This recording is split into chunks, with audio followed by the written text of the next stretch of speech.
Hans, they've tried to repeal health care 37 times. Is this time different because of all the scandals? No, not at all. This is just a vote to get members on the record saying I voted to repeal health care. When you look at the IRS scandals, and there will be a nexus with, the IRS is going to play a key role in implementation of Obamacare. When you look at the IRS scandal, the lasting tangible effect will have to be what happens in Republican primaries. It allows moderate Republicans to ward off Tea Party challenges. It increases Republican chances of taking the Senate. Of the three scandals, let's not try to get into the underlying facts or which has the most legs. Right. In terms of the political implications and the fallout, it allows Senate Republicans to potentially recapture the Senate. But I'm trying to figure out the economic ramifications here as they try, the Republicans, to push programs like getting rid of Obamacare, like the Keystone Pipeline, which they recently tried to pass something that would take out the president's approval. Yeah, so what will happen on Keystone is that the expectation is going to be that the State Department will approve it, and the president is going to have to then announce that approval, and at the same time he'll announce a series of environmental policies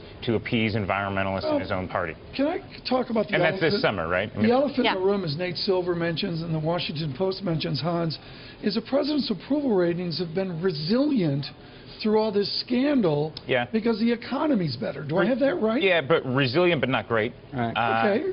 But they haven't gone down. Right, but look what's happening with gas prices, which usually correlates. Gas prices coming down. And economic growth seems, this is one of the interesting things. You look at what the president's just his rhetoric in the last 4 months, he's virtually stopped talking about sequestration.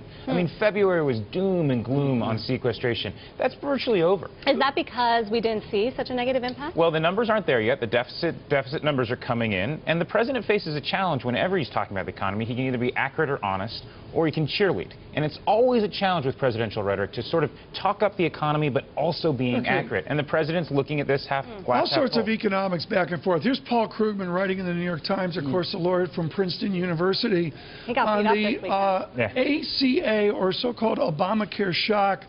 It is a deeply conservative reform, not in a political sense, but in terms of leaving most people's health care unaffected. Hans, what is the thermostat in Washington on this big Republican-Democrat polarity? Well, we know where the Republicans are in health care, right? Where the change, let's talk about the change in the thermostat, is on Democrats, and the level of their concern, their temperature rising, concern about the impact when this actually gets implemented, what it will do to their party.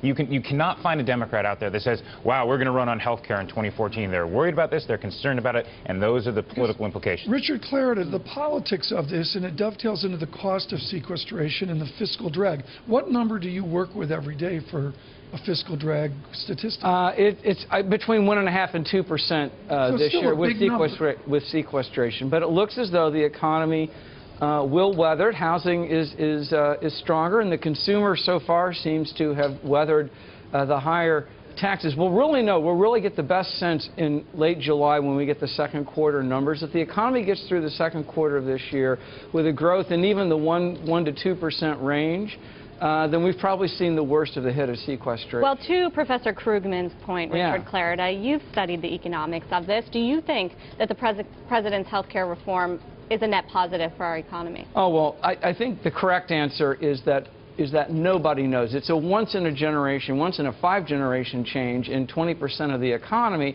There are going to be unintended consequences on both sides. There will be things that are better than we think. There will be things that are worse. The implementation challenges will be significant, and I agree with Hans. I think the politics on that are a negative, because I think the people who do well say fine. The people who don't do as well under it will be complaining, and that's a challenge in 2014. Hans, 25 seconds. Frame the 2014 election right now, House and Senate. House stays the same, maybe a few marginal pickups for Republicans, but essentially stays the same. Senate, you could have a shift if Republicans, and this is what they're working at, downtown, K Street, getting all the money behind moderate Republicans that could potentially ward off Tea Party challenges so they're more palatable in the general election. That's their biggest challenge. So your focus is the Senate right now? Focus on the Senate and Senate primaries. We'll have a good sense of whether or not the Senate is going to flip once we get through primary season.